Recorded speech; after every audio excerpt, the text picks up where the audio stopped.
Since the Republican Party has successfully stolen President Obama's Supreme Court nomination away from him after the sudden death of Antonin Scalia, Donald Trump is now doing what President Obama should have been able to do. Today, I am keeping another promise to the American people by nominating Judge Neil Gorsuch of the United States Supreme Court to be of the United States Supreme Court. Now, Neil Gorsuch is a dangerous nominee, and we should vigorously oppose him, and I'm going to tell you why we should vigorously oppose him.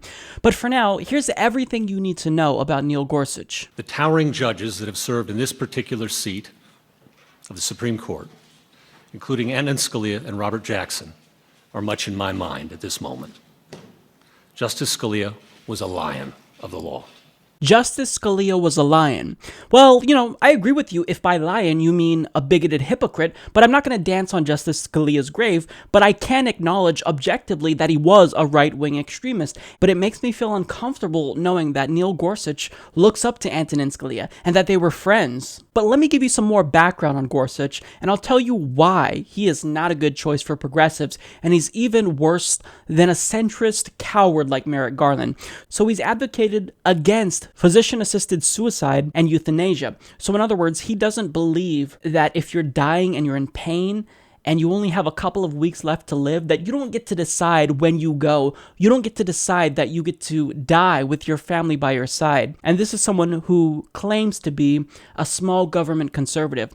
Now, he's also never stated his position on Roe v. Wade, but he's given us every indication that he's vocally opposed to abortion.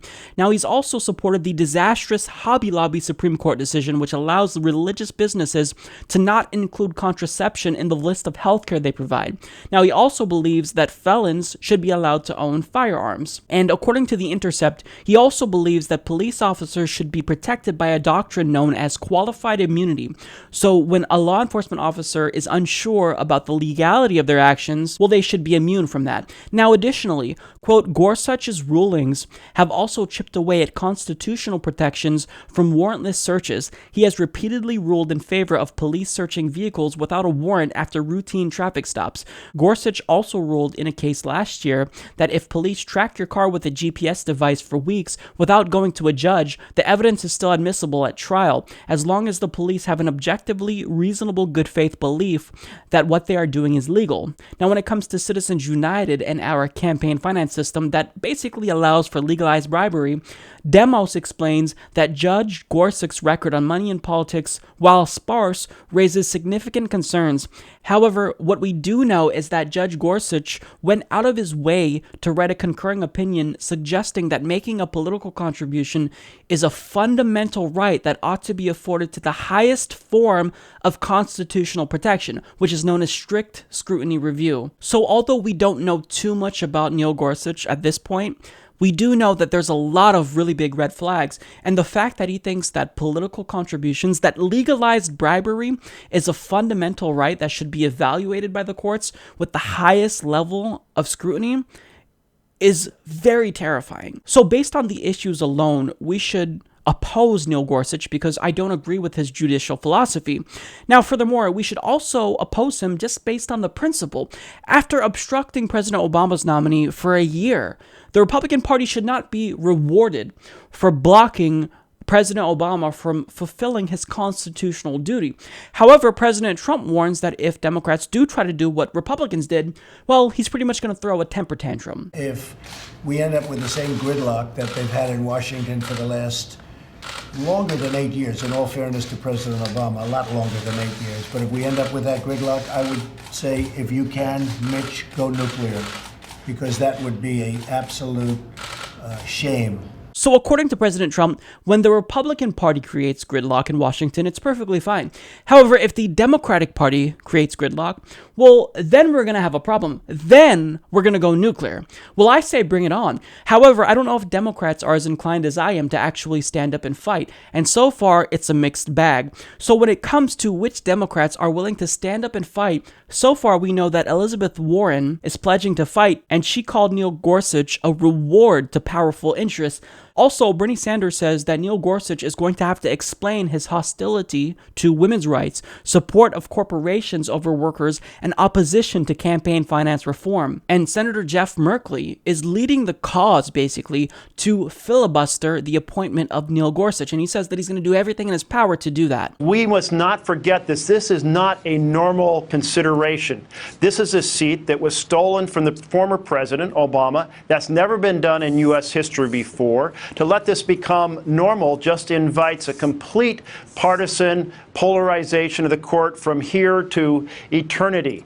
At what point does a majority say in the future, we will not let someone make a nomination 2 years into their 4 years, or 3 years into their 4 years, or their entire 4 years? So I made it clear that I was going to insist on a 60-vote standard, and that I would vote against closing debate. So insisting on 60 votes is the way you start what we refer to as a filibuster. And then the question is, are there going to be enough votes to shut it down? And of course, my hope is that there won't be. So that's what I want to hear. Now, when it comes to someone like Joe Manchin, for example, well, what does he think about Republicans obstructing the nomination of Merrick Garland? I was embarrassed by how Mitch McConnell led the Republicans not to even be decent and considerate enough to even talk to the gentleman, let alone vote for him. They had enough votes to vote him down, I'm sure. But they should have at least gone through the process. Well, that's perfect. We finally agree on something, Manchin. So are you then going to obstruct Gorsuch in the same way that Republicans obstructed Merrick Garland? What are you going to do? I'm anxious to sit and talk to him. I understand he has impeccable, basically, credentials. So, yeah, he's going to cave. And look, this isn't too surprising considering Joe Manchin is pretty much a Democrat in name only. He's more conservative. I don't see why he hasn't actually switched parties yet. And furthermore, this is someone who literally voted yes to confirm the ExxonMobil CEO as our next Secretary of State. He voted yes on Rex Tillerson.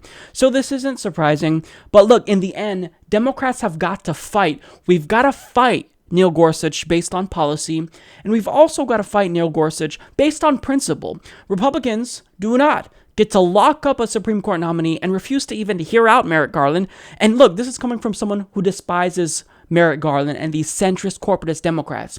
I don't like Merrick Garland, but the fact remains that President Obama should have been the one to appoint the Supreme Court justice, and I'd much rather prefer a centrist coward over a right-wing extremist like Neil Gorsuch. So Democrats need to fight, but I don't think it's going to really happen. I think they're going to cower in fear. And look, what little power they have, I know that it's not completely guaranteed that they can block Neil Gorsuch, but I think that if they don't try, we're going to notice it, and we're going to call them out, and they will be primaried. So Democrats, fight!